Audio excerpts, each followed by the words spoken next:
대한민국 박정희 정부 2부.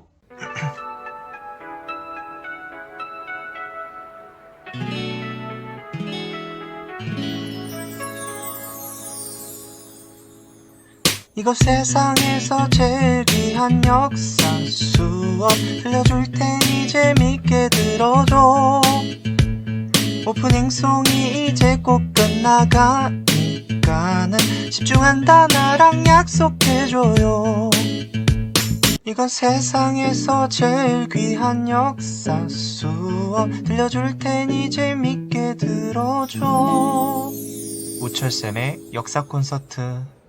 현재 박정희 정부는 제3공화국입니다. 1971년 7대 대선에서 박정희와 김대중이 대결을 펼쳤습니다. 이때 예상과는 다르게 아슬아슬하게 박정희가 7대 대통령으로 당선이 됩니다. 이후 8대 총선이 치러졌는데 여기서는 신민당이 승리하면서 대통령과 국회 대립구도가 형성됩니다. 이러면서 박정희와 민주공화당은 권력 유지가 어려워지게 되었죠. 새로운 국회는 박정희의 뜻대로 법을 만들거나 헌법을 바꿀 수가 없게 됩니다. 박정희가 바꾸고 싶어도 국회는 신민당 국회의원들이 많기 때문에 바꿀 수가 없게 되는 거죠. 이러한 상황 속에서 박정희 정부는 국민의 지지도가 점점 낮아집니다. 1969년에 미국 대통령 닉슨이 닉슨 선언, 닉슨 독트린을 발표합니다. 이때 닉슨 독트린의 내용은 냉전을 완화하겠다, 국제 화해 분위기를 형성하겠다라는 내용이었어요. 이에 따라 미국은 남한과 북한에 화해할 것을 권유합니다. 그리고 1971년에 주한미군 일부를 철수시키죠. 이렇게 되자 박정희 정부가 밀고 나갔던 반공 정책의 필요성이 줄어듭니다. 게다가 국내 경제 상황이 안 좋아집니다. 제1차 석유 파동으로 세계 경제가 안 좋아지자 한국의 수출이 줄어들게 되었고, 이러므로 인해 대한민국의 경제가 안 좋아지게 됩니다. 그러니 박정희 정부가 그동안 경제 성장을 했으니 날 지지해라 라고 했던 말이 소용이 없게 되었죠. 뿐만 아니라 경제 성장을 위해서 노동자들을 저임금과 장시간 노동을 시켜왔는데 이것이 경제 사정이 안 좋아짐에 따라 국민의 불만으로 작용이 되었고, 뿐만 아니라 박정희의 장기 집권에 대한 국민의 불만도 늘어났습니다. 이러한 상황이 박정희 정부에 대한 지지도를 급격하게 떨어뜨렸죠. 여기에 박정희는 8번째 대통령 선거에 출마가 불가능해졌습니다. 왜냐하면 앞서 박정희와 민주공화당은 6차 개헌을 통해서 대통령은 3회까지 가능하다고 바꿨습니다. 박정희는 5, 6, 7대 대통령을 해온 상황이었기 때문에 다시 한번 헌법을 바꾸지 않은 이상 8대 대선으로 출마가 불가능했죠. 그런데 이때 신민당 쪽에서 많은 국회의원들이 당선이 되면서 다시 한번 개헌을 하기에는 어려워지게 된 겁니다. 박정희 정부는 이대로 물러날 것이냐 아니면 권력 유지를 위한 새로운 방법이 필요할 것이냐에 대한 고민을 하게 됩니다.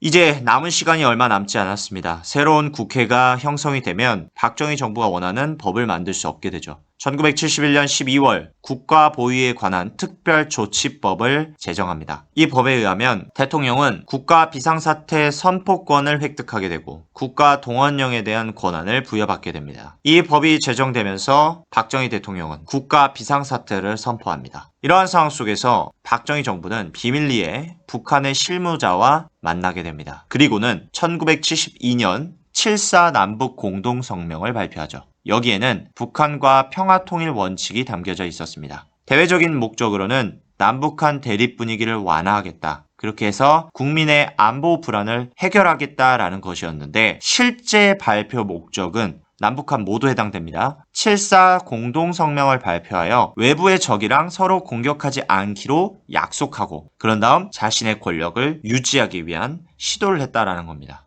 역사는 우철티철입니다.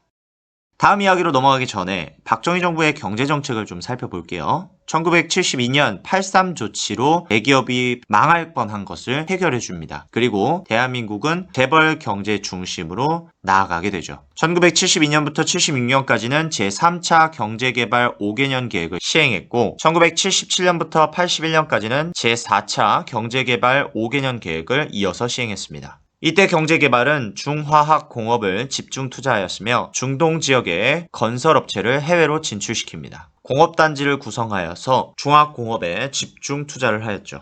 이러한 경제 정책 속에는 문제들이 존재했습니다. 정치와 경제가 탁 달라붙어서 부정부패를 일으키게 되었고 도시 문제, 특히 도시 빈민 문제가 발생합니다. 부자들은 더 부자가 되었고 경제 발전을 이유로 노동자들이나 빈민들에 대한 문제를 보지 않았죠. 뿐만 아니라 노동 문제도 발생했습니다. 경제 발전이 우선이라면서 노동자의 환경 문제를 돌보지 않았습니다. 이에 따라 노동운동이 크게 발생하였고 대표적으로 전태일 군신 사건이 있습니다. 정부는 경제 발전을 이유로 노동운동을 탄압해 나갔죠. 농촌 문제도 있었습니다. 공업화를 위해서 농촌의 희생을 강요했었습니다. 저고가 정책을 통해서 정부가 나서서 쌀 가격을 낮추었습니다. 이렇게 되자 농촌은 수익이 굉장히 줄어들게 되고 도시에 사는 사람들은 싼 가격에 쌀을 살 수 있게 되어서 도시와 농촌의 빈부격차가 커지게 됩니다. 이것을 해결하고자 통일벼라는 것이 개발되었는데요. 통일벼라는 것은 생산량이 많은 쌀 품종인데요. 이러한 품종을 통해서 농촌의 피해를 줄이고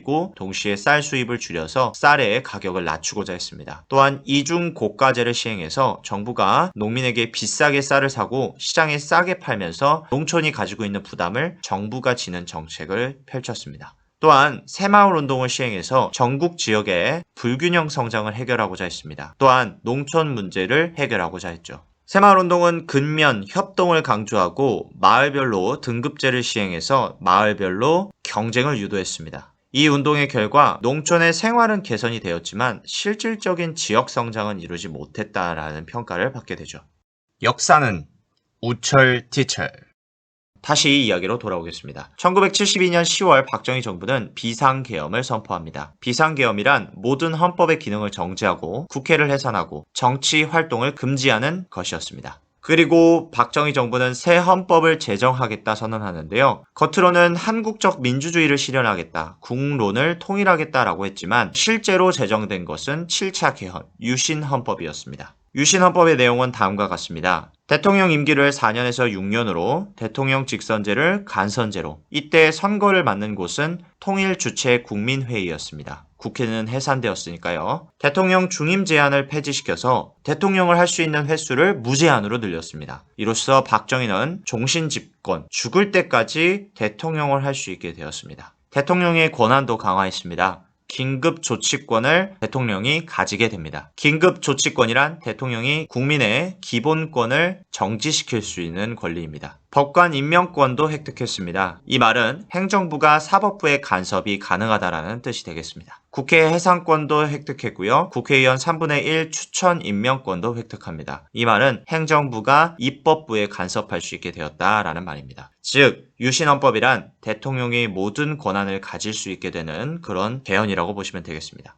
이 헌법을 통과시키기 위해서 비상국무회의가 개최되었고 1972년 11월 21일 국민투표라는 이름하에 7차 개헌이 통과가 됩니다. 이러한 유신헌법이 적용되어서 1972년 8대 대선이 치루어집니다. 이 8대 대선에서 통일 주체 국민회의가 개최되었고 이 회의에서 투표를 하여 박정희가 8대 대통령으로 당선이 됩니다. 1972년 12월 유신헌법에 의한 체제, 유신체제가 시작됩니다. 이로써 제3공화국이 끝나고 제4공화국이 시작이 되었죠.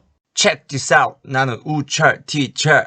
박정희 정부는 유신헌법으로 독재체제를 확립합니다. 이에 대한민국 국민은 유신헌법과 박정희 독재체제에 저항하는 민주화 운동을 전개했죠. 1973년 신민당의 김대중이 일본에서 유신 반대 운동을 전개합니다. 이에 박정희 정부는 일본 도쿄에 있던 김대중을 납치한 후에 제거를 하려고 했죠. 하지만 이 시도가 일본 경찰에 의해서 들키게 되었고 김대중은 죽기 직전에 구출됩니다. 이에 일본 정부는 일본 영토에서 일어난 외국인의 납치 사건에 대해서 불편함을 드러냈고 이에 공식적으로 항의를 합니다. 국내에서는 유신체제 반대 운동이 벌어집니다. 헌법 개헌 청원 100만 명 서명 운동 등이 등장했고요. 이에 1974년 1월 박정희 정부가 긴급조치 1호를 발표합니다. 이 1호의 내용에 의하면 유신헌법을 부정하거나 비방하거나 개정하거나 폐지를 요구하는 것을 금지시키고 이것을 위반한 자 체포해서 군법으로 처벌하겠다라고 발표한 것이죠. 이후 정부는 새로운 긴급 조치를 연달아 발표하였고 민주화 운동을 탄압해 나갔습니다. 그러자 대학생 민주화 운동이 크게 벌어졌고 전국 민주청년학생총연맹의 활동이 활발해졌습니다. 1974년 4월 긴급조치 4호를 발표하여 학생의 민주화 운동 등을 탄압하였죠. 대표적인 사건으로 1974년 4월에 일어난 민청학년 및 인혁당 재건이 사건입니다. 박정희 정부의 발표에 의하면 전국 민주청년학생총연맹이라는 단체가 인민혁명당 재건이 등의 세력의 지시를 받고 반란을 일으키려 했다라는 내용을 발표합니다.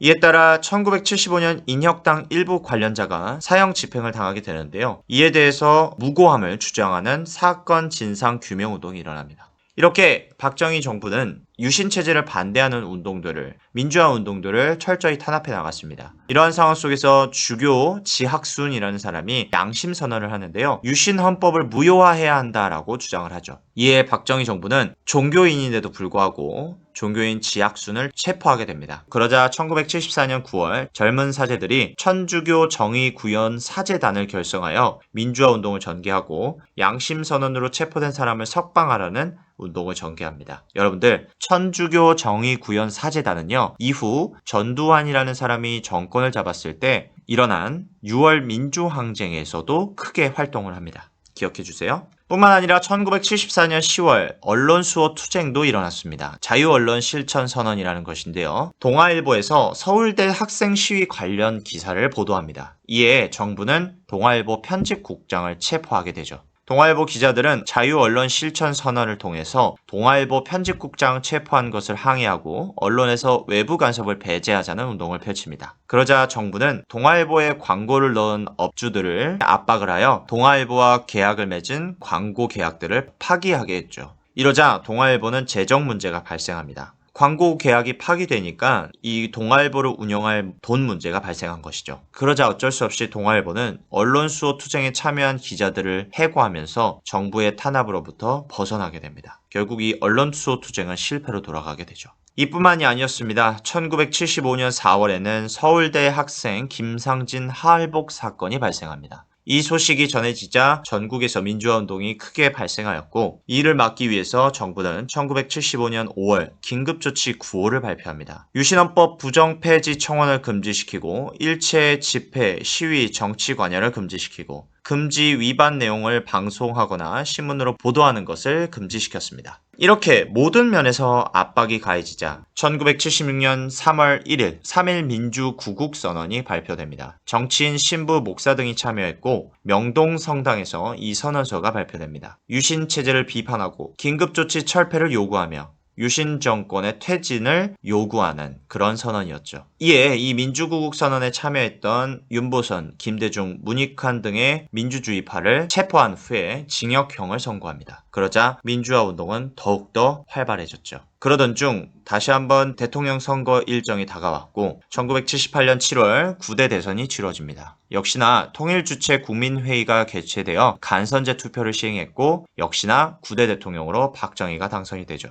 하지만 국회의원 선거 10대 총선에서 신민당이 다시 한번 승리하면서 다시 형성된 국회도 대통령과 대립구도를 형성하게 되었죠. 이러한 상황이 계속되자 미국 대통령 카터와 여러 국제사회가 박정희 정부의 독재와 인권 탄압을 공개적으로 비판하게 됩니다. 이제 대한민국 정부, 박정희 정부는 국제적으로 비판을 받게 된 것이죠. 뿐만 아니라 1979년 제2차 석유파동, 오일 쇼크가 발생하면서 세계 경제 악화뿐만 아니라 경제 또한 안 좋아지게 되어 박정희 정부에 대한 지지도가 완전히 밑바닥으로 떨어지게 됩니다. 국민의 민주화 운동, 유신 반대 운동과 긴급조치 위반 수가 점점 많아져 갔고 박정희 정부는 점점 위기감을 느끼게 됩니다. 이러한 상황 속에서 1979년 신민당 사무실 앞에서 YH 무역 가발 공장 여성 노동자들이 노동압법 폐지를 외치며 시위를 전개합니다. 이때 정부는 경찰과 군인을 동원하여서 노동 시위를 진압하려고 했습니다. 이 과정에서 여성 노동자가 사망을 하는 YH 무역 사건이 발생합니다. 이에 신민당 대표였던 김영삼이 유신 반대 운동을 강화하겠다는 발표를 하였고 이에 정부는 김영삼의 국회의원직 제명을 발표합니다. 그러자 김영삼의 정치 기반이었던 부산과 마산의 시민들이 김영삼 제명 항의 시위를 전개하는데 이것이 부마 민주항쟁이 되겠습니다. 부마 민주항쟁이 굉장히 크게 발생하자 박정희 정부는 계엄령을 선포하고 군대를 동원하여 시위 진압을 시도하죠. 정부의 강력한 진압 시도에도 불구하고 부마 민주항쟁은 그 주변 지역으로 확대되기 시작했습니다.